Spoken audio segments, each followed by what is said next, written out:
अस्सलाम वालेकुम। क्या हाल है बेटा आप लोगों के? Hope you are doing well. Welcome to physics verse.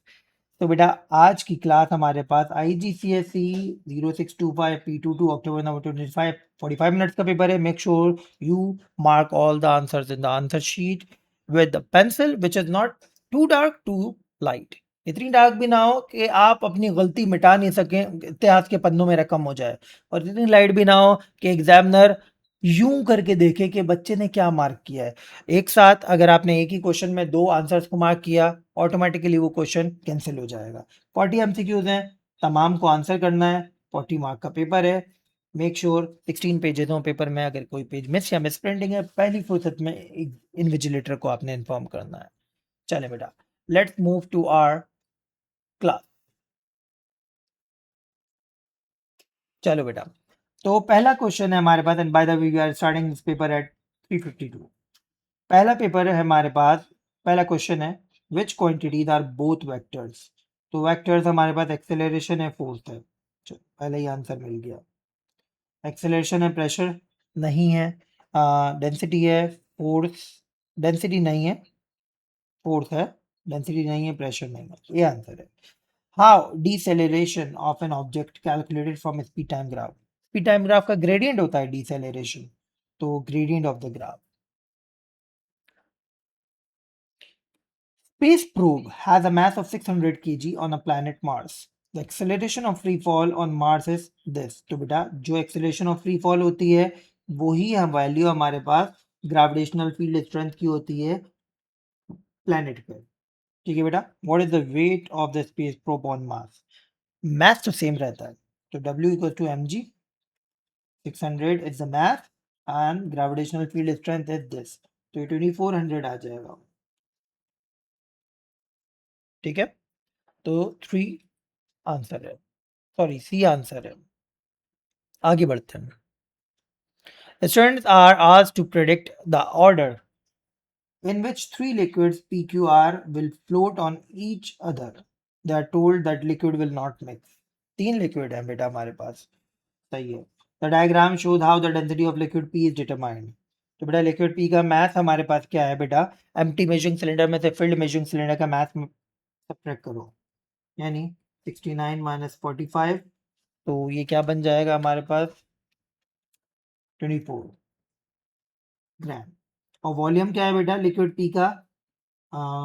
20 centimetre cube. तो लिक्विड पी की डेंसिटी क्या हो जाएगी? मास ओवर वॉल्यूम, 24 डिवाइड बाई 20, 1.2 ग्राम पर सेंटीमीटर क्यूब। सही बेटा, ये डेंसिटी ऑफ लिक्विड पी है। और बाकी दो लिक्विड्स की डेंसिटी हमें गिवन है, तो मैं यहाँ पे लिख रहा हूँ पी की डेंसिटी हमारे पास 1.2 है। ठीक है बेटा, व्हेन पोर्ट जेंट, अच्छा अब अपनी वर्किंग करके चलते हैं। तो बेटा हमारे पास अगर एक कंटेनर है, तो कंटेनर में सबसे ऊपर हमारे पास कौन होगा? तीन लिक्विड्स हैं हमारे पास, ये पहले लिक्विड का सरफेस, ये दूसरे का, ये तीसरे का। सही बेटा, तो सबसे ऊपर कौन होगा जिसकी डेंसिटी सबसे कम है? Q, then R, then P. सही बेटा, सबसे नीचे पी होगा, सबसे नीचे पी, एक ही ऑप्शन है, and that option is C, सबसे ऊपर Q. P's are correct answer. जिसकी डेंसिटी सबसे कम वो सबसे ऊपर, जिसकी डेंसिटी सबसे ज्यादा वो सबसे नीचे। नेक्स्ट हमारे पास क्या क्वेश्चन है? ओके, तो हमसे क्या बोल रहे हैं? Force F is applied to the spanner as shown. सही है बेटा, which action will increase the moment F about the centre of the nut? Okay, applying force F to the right hand side of the spanner, यानी अभी हम force यहाँ लगा रहे हैं, तो अगर हम लोग और राइट हैंड साइड पे चले जाए तो क्या होगा बेटा? हमारे पास परपेंडिकुलर डिस्टेंस बढ़ जाएगा। Since moment is directly proportional to perpendicular distance, अगर परपेंडिकुलर डिस्टेंस बढ़ेगा तो मोमेंट बढ़ जाएगा। ये आंसर है। ठीक है बेटा, अप्लाइंग फोर्स पैरेलल कुछ नहीं होगा बेटा, parallel to the spanner handle अगर हम फोर्स लगाएंगे, पिवट पे लगने वाली कोई भी फोर्स मूवमेंट प्रोड्यूस नहीं करती है। Spraying oil on the nut, इससे तो फ्रिक्शन रिड्यूस होगी। ठीक है, and using shorter spanner perpendicular distance कम हो जाएगा, मोमेंट कम हो जाएगा। ओके बेटा, this is one of a technical question, तो सुनिएगा। Diagram shows ball X of mass 0.15 kg traveling horizontally with a velocity of 2.1 meter per second towards ball y at 0.4 meter per second in opposite direction. अच्छा जी, तो अगर मैं बोल रहा हूँ ये वाली स्पीड पॉजिटिव है टुवर्ड्स राइट, तो हम इसको लेंगे नेगेटिव। सही बेटा। Diagram 2 shows the velocities of both balls immediately after they collide. Okay, तो बेटा कोलिजन के बाद हमारे पास ये हो गई है नेगेटिव एंड ये है हमारे पास positive. What is the mass of ball wire? Let's apply principle of moment here, which is m1 u1 plus m2 u2 बराबर है m1 v1 plus m2 v2। सही है बेटा। तो देखते हैं यहाँ पे सिनेरियो क्या होगा हमारे पास। तो हमारे पास m1 क्या है 0.15, u1 क्या है 2.1 प्लस m2 क्या है हमारे पास, m2 गिवन है, अच्छा m2 ही निकालना है, और u2 क्या है हमारे पास -0.4 इक्वल्स टू, इसकी वर्किंग ऊपर कर लेते हैं क्योंकि ऊपर ज़्यादा जगह है। सही, m1 हमारे पास है 0.15, v1 है -1.4, u1 m2 हमें निकालना है और u2 है हमारे पास बेटा v2 सॉरी 1.1। ठीक है बेटा। तो जो पॉजिटिव में है वो पॉजिटिव में लिखा है, जो नेगेटिव में है उसे नेगेटिव में लिखा है। सही बेटा। तो 0.15 मल्टीप्लाई बाय 2.1, 0.35 ये हो गया, -0.4 m2 ये हो गया, एंड 0.15 मल्टीप्लाई बाय 1.4 माइनस का 0.21 ये हो गया, एंड 1.1 m2 ये हो गया। सही है बेटा। नाउ क्या होगा बेटा इसको इधर लेके चलते हैं, इसको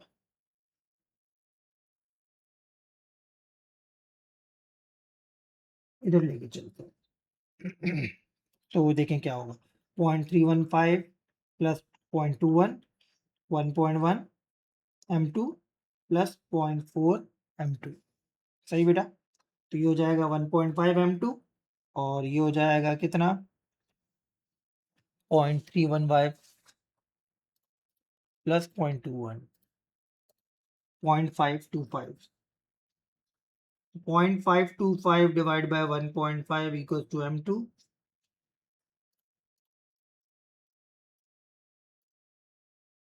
m2 की वैल्यू आ रही है बेटा 0.35 kg। That is our answer. तो मोमेंटम के क्वेश्चंस इसी तरीके से थोड़े से कॉम्प्लेक्स होते हैं। You just have to keep an eye that momentum is a vector quantity, towards right positive है, टुवर्ड्स लेफ्ट नेगेटिव होगी। अच्छा जी, अब हमसे क्या बात कर रहे हैं। Mass is suspended from a vertical spring, mass is pulled downward causing the spring to extend further, mass is held in a position and then released, mass को पकड़ा है, खींचा है और फिर छोड़ दिया है। Which energy changes will occur during the initial movement as the of the mass when the mass is released? Okay बेटा, तो हमारे पास mass किधर जा रहा है बेटा, ऊपर जा रहा है। mass ऊपर जा रहा है तो बेटा हमारे पास हाइट बढ़ रही है, हाइट बढ़ रही है तो जीपीई बढ़ेगी। ठीक है बेटा।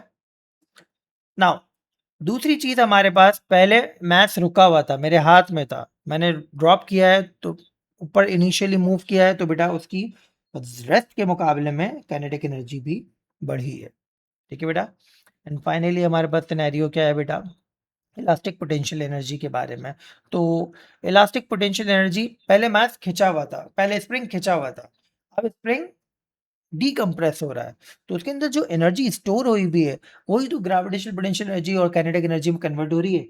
यानी इक्वेशन हमारे पास क्या होगी, इलास्टिक एनर्जी बराबर हो रही है kinetic energy plus potential energy. ठीक है। इलास्टिक एनर्जी को मैं ऐसे लिख देता हूँ, स्ट्रेन एनर्जी भी कहते हैं ऐसे। ठीक है, तो ये डिक्रीज होगी, इसका मतलब हमारा आंसर बन रहा है डी।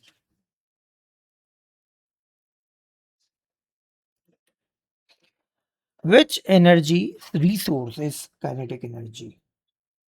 Okay, wind. तो एयर पार्टिकल्स मूव करते हैं, उनकी काइनेटिक एनर्जी हम इलेक्ट्रिसिटी में कन्वर्ट कर रहे होते हैं। Two beakers are filled with the same depth, one with water one with oil. Density of water ज़्यादा है ऑयल के मुकाबले में, कौन सा प्रेशर ज़्यादा होगा? तो बेटा सिंस हम प्रेशर डायरेक्टली प्रोपोर्शनल होता है डेंसिटी से, तो हम वाटर को देखेंगे, ठीक है। दूसरी चीज़, pressure is directly proportional to depth, तो डेप्थ किसकी ज़्यादा है? पॉइंट बी की ज़्यादा है, तो उस पर प्रेशर ज़्यादा लग रहा होगा। The pressure on the air in a car tire rises after a long journey. Pressure बढ़ रहा है. This is caused by the change in the average speed of the air particle and the change in temperature of the air tire. Okay. Which row describe the change that have caused the air pressure in the tire to rise? Pressure बढ़ रहा है. सही बेटा. तो क्या वजूहत हो सकती है जिसकी वजह से एयर प्रेशर बढ़ रहा है? बेटा स्पीड बढ़ेगी हमारे पास तो पार्टिकल आपस में ज़्यादा कोलाइड करेंगे, एंड स्पीड का ताल्लुक टेम्परेचर से होता है, टेम्परेचर भी बढ़ना चाहिए। D answer. In which range of temperature is water a liquid? तो बेटा वाटर हमारे पास लिक्विड कहाँ पे रहता है? वाटर हमारे पास लिक्विड रहता है 0 degree Celsius to 100 degree Celsius के दरमियान। सही बेटा। तो 0 डिग्री सेल्सियस केल्विन में क्या होगा? 0 + 273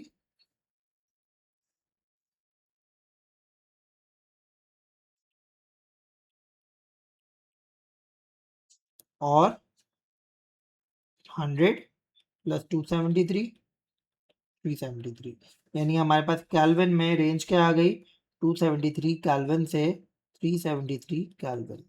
सही बेटा, ये हमारे पास केल्विन में रेंज आ गई। तो 373 टू 273 273 टू 373, ठीक है। तो ये हमारे पास आंसर हो गया। या फिर आप इसको इस तरह भी देख सकते थे, 0 से 100 डिग्री सेल्सियस में डिफरेंस टेम्परेचर 100 है। तो कौन सा आंसर है जिसमें हमारे पास बल्कि नहीं, एक और आंसर दिया हुआ है, तो इसी तरीके को फॉलो करो।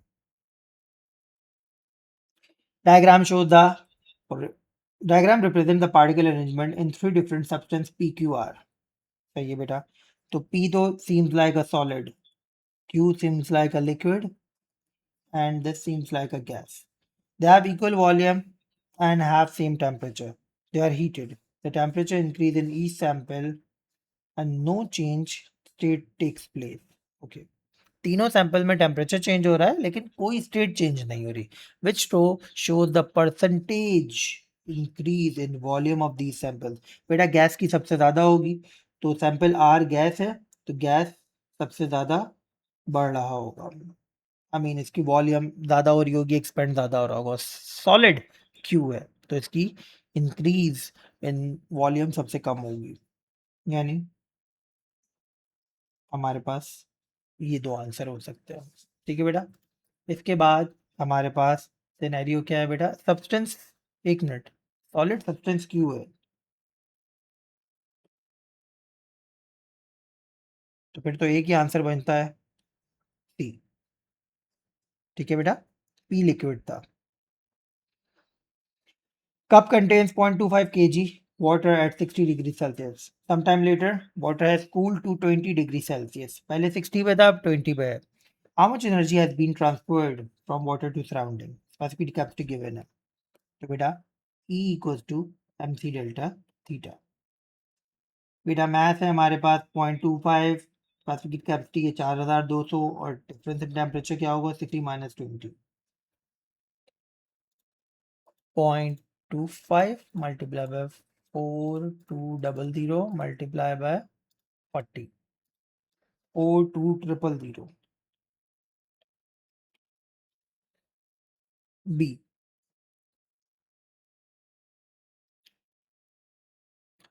Pure substance is heated slowly. The temperature of the substance measured as it starts to melt and when it finishes to melt. Which statement is correct? Okay बेटा, starts melting and finishing melting मतलब ये पूरे state change की बात हो रही है, और स्टेट चेंज के दौरान टेम्परेचर चेंज नहीं होता।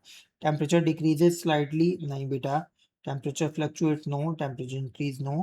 Temperature stay same as the substance melt, क्योंकि स्टेट चेंज में हमारे पास टेम्परेचर चेंज 0 होता है। ठीक है बेटा। आगे बढ़ते हैं। अब हमसे बात हो रही है बेटा, lamp has a metal filament that glows when it is heated by electric current. The middle of the filament has high temperature. Let's draw. तो बेटा अगर मेरे पास यहाँ पे एक लैंप है,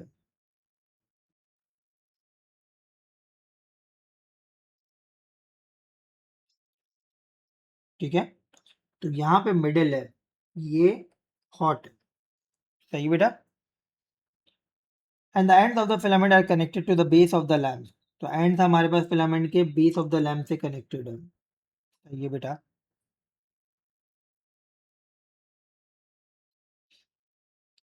विच स्टेटमेंट इज करेक्ट? तो बेटा अगर ये हॉटर है तो ये वाला एंड हमारे पास क्या होगा, कोल्ड। तो हीट एनर्जी कहाँ से कहाँ जाएगी, hot end to cold and,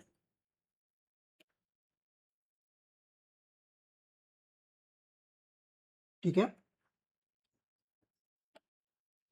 देखते हैं बेटा, some thermal energy is conducted to the base of the lamp. हाँ, क्योंकि वो कोल्ड एंड है तो heat energy hot to cold जाएगी, सही बात है। Filament radiates energy equally at all points, नहीं बेटा, जहाँ पे टेम्परेचर ज़्यादा होगा वहाँ पे हीट एनर्जी ज़्यादा रेडिएट होगी, यानी सेंटर में। Lamp transfers all the input energy to visible light, तो हीट अप क्यों हो रहा है, हीट में भी तो जा रही है कुछ energy. When potential difference across the lamp is half, power output is half. बेटा अगर मैं इसके मुताबिक चलूँ कि पोटेंशियल डिफरेंस अगर हमारे पास हाफ हो गया तो पावर आउटपुट हाफ हो जाएगी, और इंफॉर्मेशन प्रोवाइड करनी चाहिए। करंट के बारे में क्या है, at same current power output half होगी तब तो सही है, ठीक है बेटा। तो अगर आपको पोटेंशियल डिफरेंस आपको हाफ हो रहा है, पावर आउटपुट हाफ होगी, लेकिन कब, जब करंट सेम है, ठीक है बेटा। तो करंट के बारे में बात नहीं की तो अनक्लियर है, ठीक है बेटा। इन दैट वे हमारे पास आंसर है A. Okay, liquid P passes through pipe in a refrigerator. Liquid warms inside the refrigerator. बोले जो लिक्विड है वो वार्म होगा जैसे जैसे रेफ्रिजरेटर कूल डाउन होगा। Warm liquid then pass through pipes on the outside of the refrigerator to cool before it goes back to the refrigerator. Diagram shows two designs outside for the outside cooling pipe. One design has copper rods called fins attached to the pipes. Okay, beta. The outside of the pipe and fins can be painted silver or black. बेटा I would recommend black क्योंकि इसके अंदर hot liquid जा रहा है, ठीक है। तो हॉट लिक्विड क्या होगा बेटा, ज्यादा जल्दी अपनी हीट एनर्जी सराउंडिंग में दाया करेगा अगर कलर ब्लैक होगा, ठीक है बेटा। तो हम ब्लैक को चूज करेंगे। विच design outside pipes will cool the liquid most quickly? पहले painted black, ठीक है बेटा। एंड विथ फिन्स, बेटा फिन्स हमारे पास किस चीज के बने हुए हैं, ऊपर बताया है कॉपर के। तो कॉपर हमारे पास क्या है, गुड कंडक्टर, तो वो जल्दी हीट एनर्जी कंडक्ट करेगा एंड रेडिएशन के थ्रू, ब्लैक कलर के थ्रू ज्यादा जल्दी एनर्जी लूज करवाएगा into the surrounding. That is how हमारे पास लिक्विड जल्द से जल्द कूल डाउन होगा, सही बेटा। Now, earthquake monitoring station records the arrival of 16 complete wavelengths of an earthquake in a time of 20 seconds. अच्छा बेटा, तो 16 वेव्स 20 सेकंड में आ रही हैं, तो बेटा एक वेव का टाइम क्या होगा, 20 सेकंड में 16 वेव्स आ रही हैं, ठीक है। तो हमारे पास एक वेव का टाइम क्या हो जाएगा, इट विल बी 1.25 सेकेंड्स की टाइम पीरियड है। बेटा टाइम पीरियड से एक काम करो, फ्रीक्वेंसी निकाल लो, एंड फ्रीक्वेंसी हमारे पास आ जाएगी 0.8 हर्ट्ज, सही बेटा। आगे बढ़ते हैं, अब क्या बोल रहा है, speed of the earthquake is this, what is the wavelength of the earthquake, तो v equals to F lambda, तो lambda equals to v upon speed बेटा हमारे पास 6 किलोमीटर पर सेकंड है, यानी 6000 मीटर्स, एंड फ्रीक्वेंसी हमारे पास 0.8 है, ठीक है बेटा। तो आंसर आएगा 7500 मीटर। सेकंड 7500 मीटर्स को मैं 7.5 इंटू 10⁻³ मीटर लिख सकता हूँ, इसका मतलब आंसर है डी।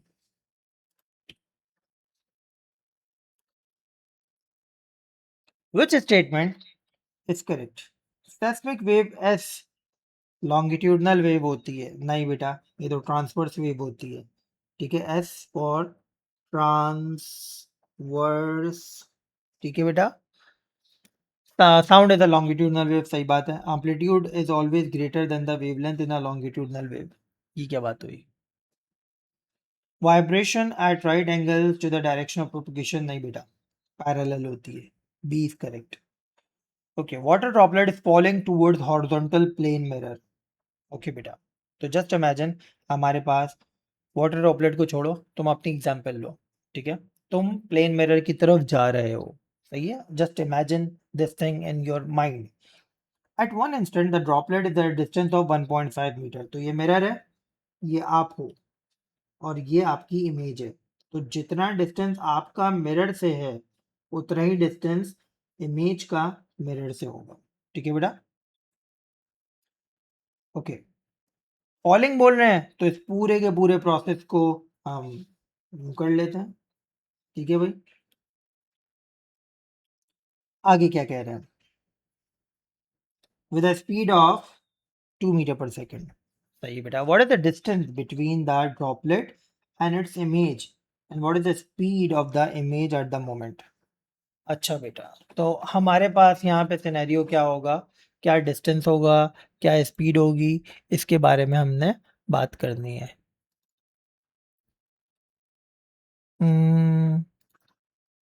सही है।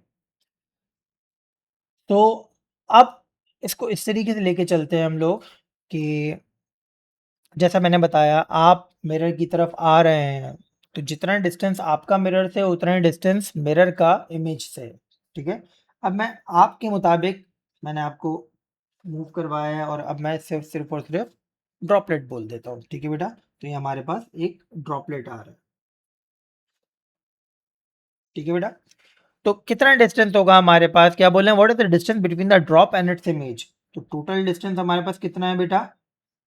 3 मीटर।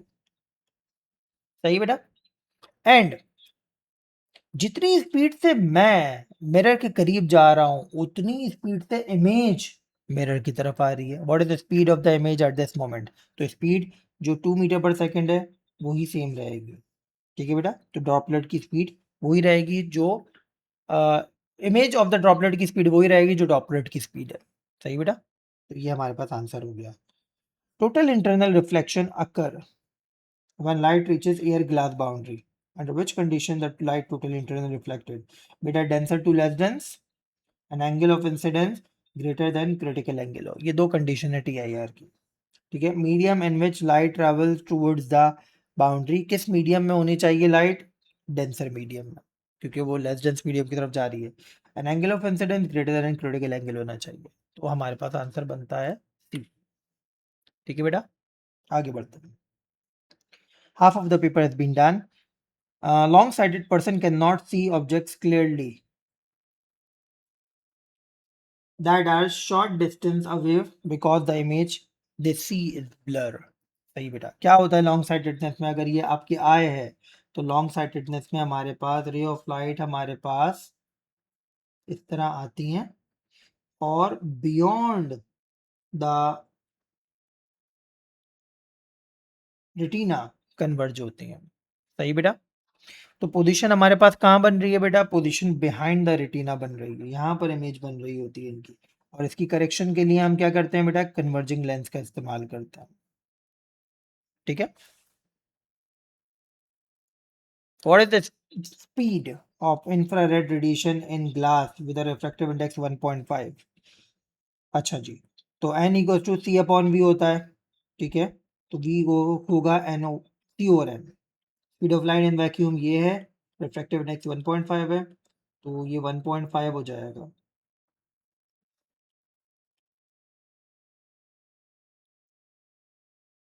नहीं, 3 एक्सपोनेंट 8 डिवाइड बाय 1.5 हो रहा है। I think this will be 2, या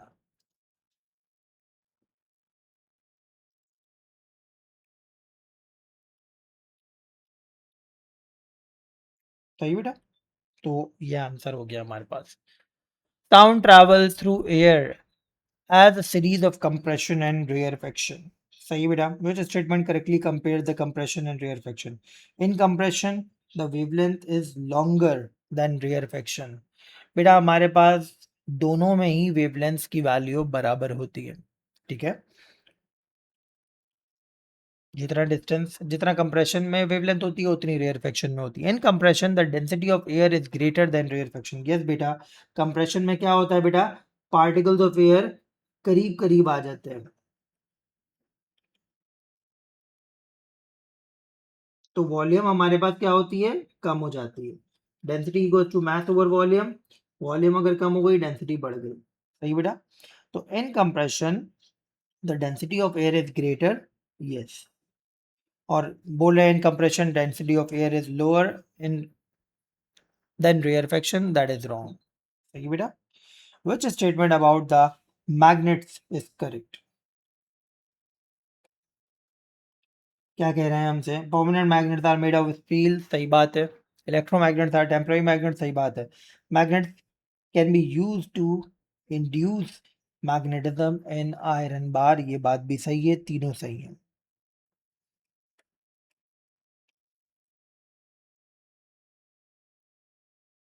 A circuit contains identical lamps in parallel. सही है भाई. अब क्या कह रहे हैं, the parallel pair of lamps in series with resistor and a battery. अच्छा जी, बैटरी है, पैरेलल लैम्प्स हैं, सीरीज में रेजिस्टर है. तो ये सर्किट हमारे सामने है. ठीक है. Battery does 120 joule of work in moving 50 coulomb charge round the circuit in time T. अच्छा जी. तो बता रहे हैं बैटरी ने इतना हमारे पास वर्क किया है. तो बैटरी ने हमारे पास, यहाँ पे खाली जगह है ना, इसको थोड़ा सा बड़ा करके बना देते हैं. बेटा बैटरी ने हमारे पास कितना काम किया है बेटा, 120 जूल्स.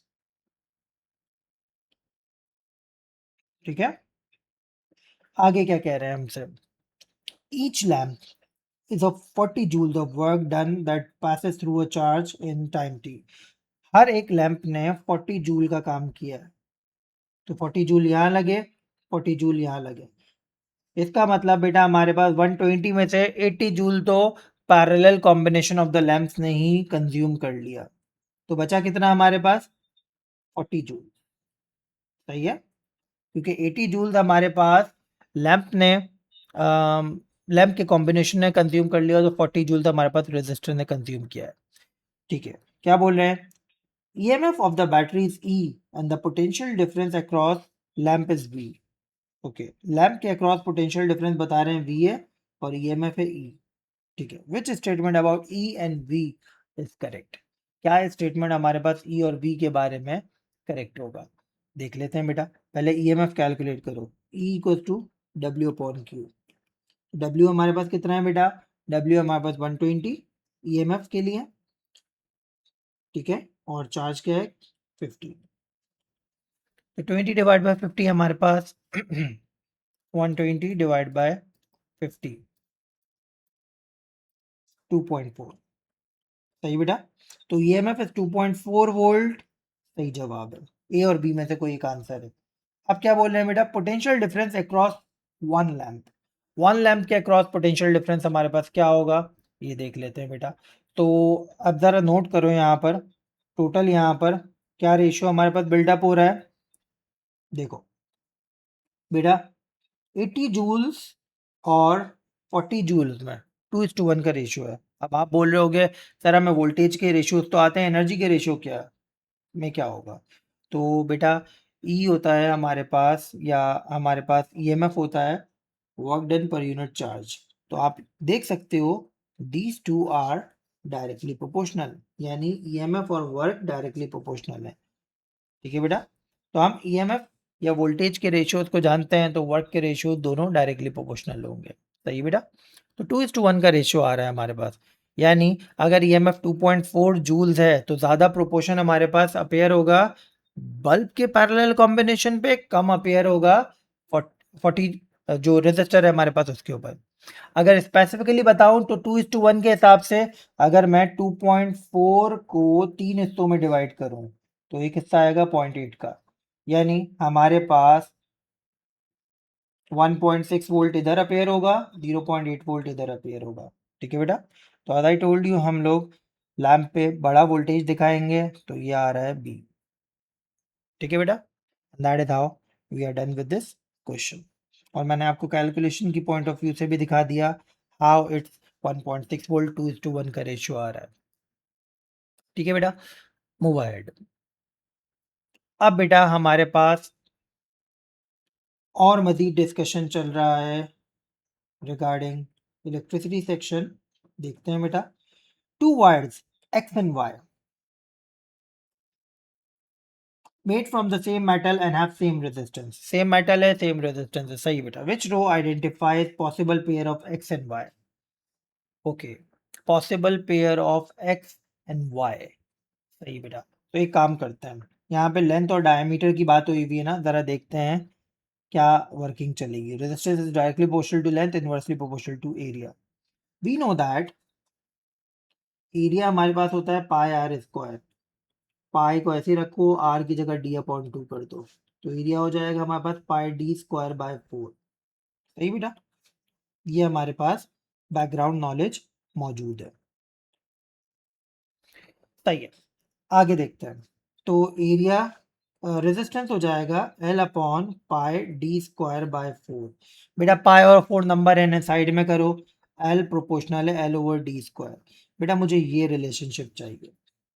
ठीक है, इस रिलेशनशिप के मुताबिक हमें बात देखनी है। अब क्या बोल रहे हैं बेटा, which row identifies possible pair of X Y. बेटा दोनों की रेजिस्टेंस सेम है, सही है बेटा। तो देखते हैं बेटा, यहाँ पे हमारे पास लेंथ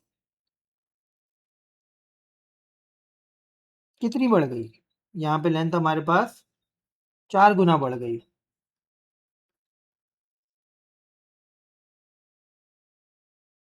ठीक है, यहाँ पे लेंथ हमारे पास कितने गुना बढ़ी है बेटा, 4 गुना। यहाँ पे लेंथ हमारे पास कितने गुना बढ़ गई है,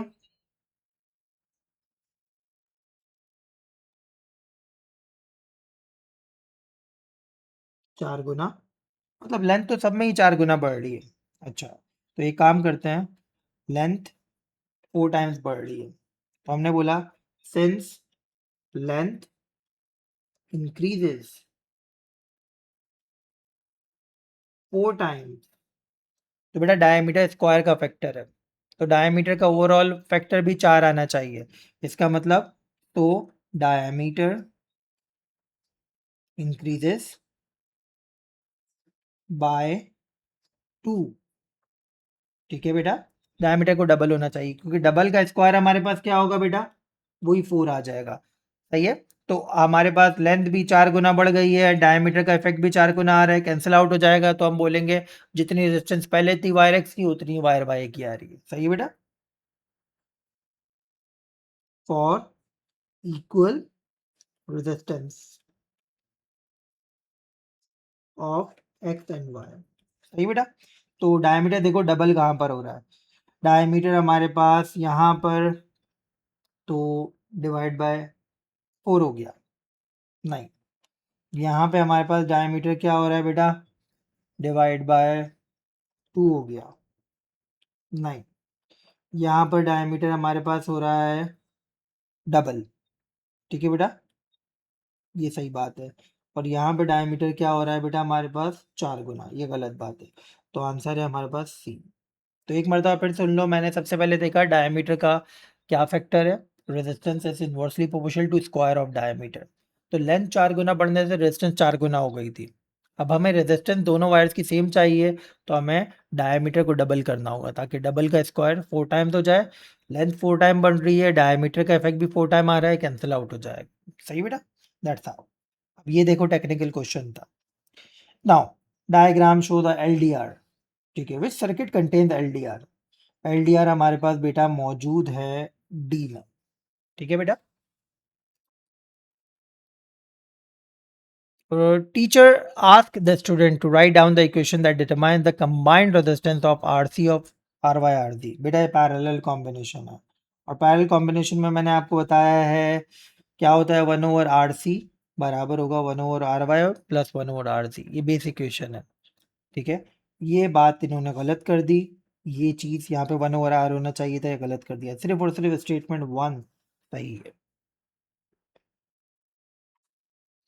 electrical appliance has symbol on it to indicate its double insulation. बेटा डबल इंसुलेशन अप्लायंसेस की आउटर केस मेटल की नहीं होती, और उनकी वायर जो होते हैं वो भी रबर से इंसुलेट हुए, वो होते हैं डबल, ठीक है। मतलब किस तरीके से, लेट से मैं आपको बोल रहा हूँ केबल जो होती है ना वो कुछ ऐसी होती है।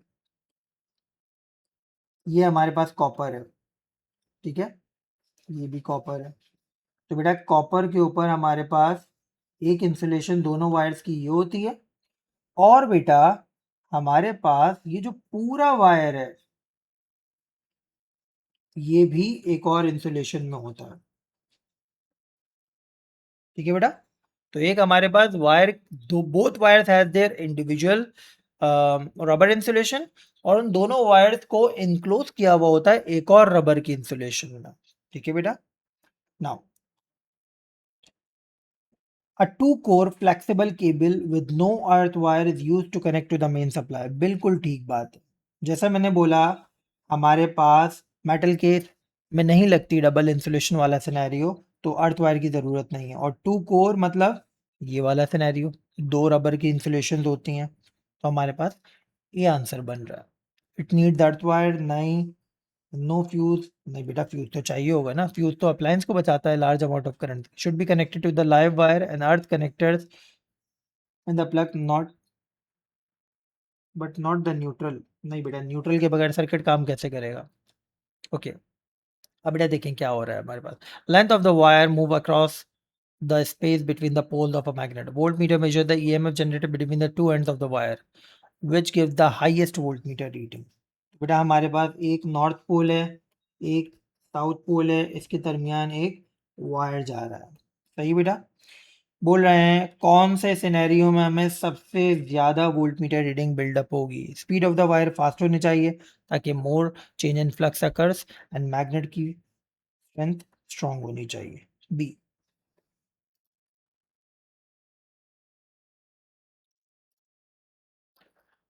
Diagram shows simple AC generator. Coil, what is connected to between G and H? बेटा ऑल्टरनेटिंग करंट जनरेटर के दरमियान हमारे पास स्लिप रिंग चाहिए होंगे, ठीक है बेटा। Diagram shows the coil in DC electric motor in two positions as the coil rotates through 180 degree, ठीक है। The direction of the current reverses from PQRS to RSQP।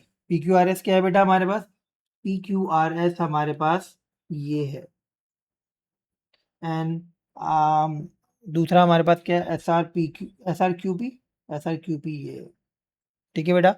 Which part of the motor is responsible for reversing the current, commutator, ठीक है बेटा, D answer हो गया। Arrow shows the path of alpha particle travelling toward the centre of the gold foil. बेटा centre पे जा रहा है ना, तो अगर ये सेंटर पे जा रहा है तो ये यूं गया और यूं ही रिफ्लेक्ट बैक हो जाएगा। ये देखें किस तरह, ये यूं गया और ये यूं ही रिफ्लेक्ट बैक हो जाएगा क्योंकि ये सेंटर पे जा रहा है, ठीक है बेटा।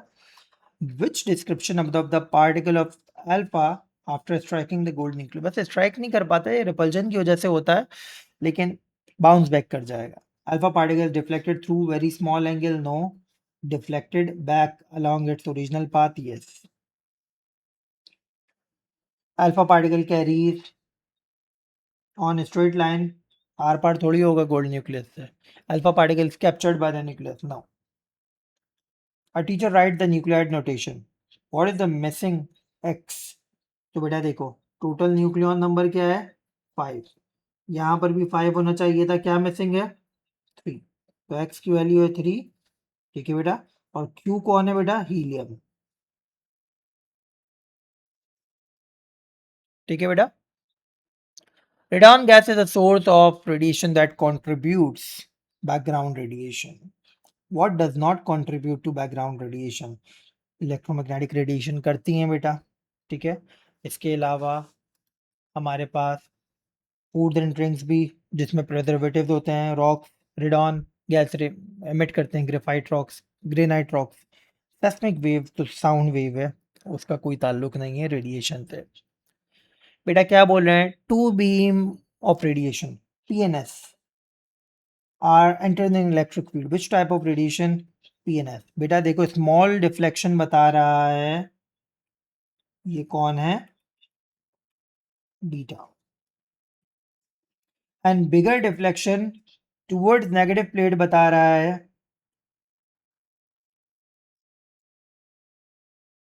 अल्फा। ठीक है बेटा, तो आंसर इज ए।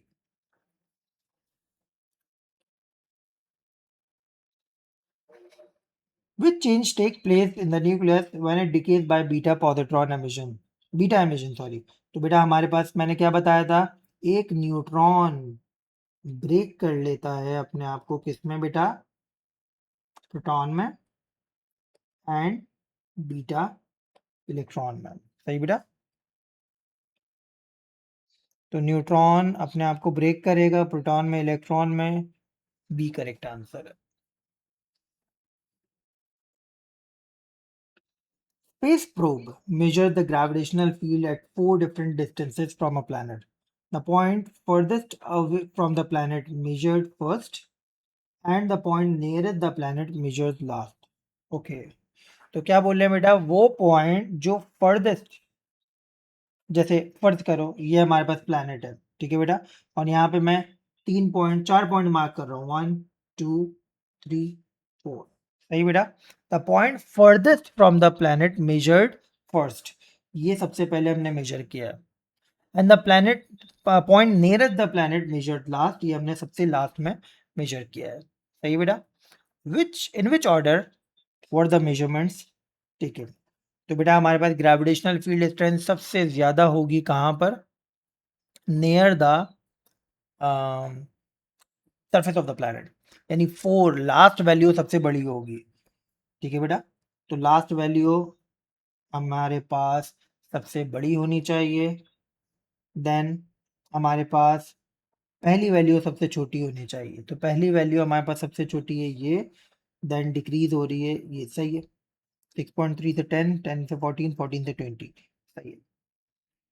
अच्छा यहाँ पे हमारे पास क्या हो गया, यहाँ पे सबसे बड़ी दिखा रहे हैं, यहाँ पे सबसे बड़ी दिखा रहे हैं, यहाँ पे एंड में बड़ी है लेकिन बीच में कुछ मैक्सिमम वैल्यू आ गई, तो ये आंसर है हमारे पास। नियर द प्लैनेट सबसे ज़्यादा जीपीयू होनी चाहिए, gravitational field strength, and away from the wire सबसे कम होनी चाहिए। Galaxy Draco 2 is at a distance of this much from earth, what is the distance in light year. तो बेटा हम तो जानते हैं 1 लाइट ईयर में कितना डिस्टेंस होता है, 9.5 इंटू 10⁻15 मीटर, ये याद कर लो। सही है, हेल्प करेगा। तो हमने क्या बोला, 1 लाइट ईयर का डिस्टेंस है 9.5 इंटू 10⁻15। कितने लाइट ईयर होंगे हमारे पास, let me call it X, कितने लाइट ईयर होंगे हमारे पास जब डिस्टेंस 6.6 एक्सपोनेंट 20 हो जाए, and we did cross multiplication.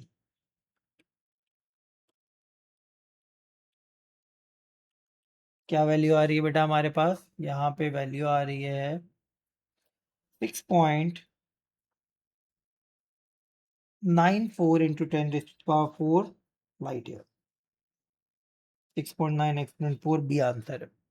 At the last MCQ, we have the possible result of supernova explosion. Explosion. Supernova explosion में क्या होता है बेटा, न्यूट्रॉन स्टार बनता है एंड में, या फिर क्या होता है हमारे पास, ब्लैक होल बनता है, and elements heavier than iron emit होते हैं, I mean scattered around in space.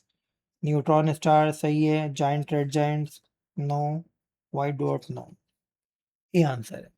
And that is how we are done with our second paper. By the way, पूरा का पूरा टाइम क्लास का हमारा निकल गया, लेकिन हमने इसको अपडेट करना था, ये P22 है। Perfect, so I'm switching off the recording, you can ask the questions afterwards.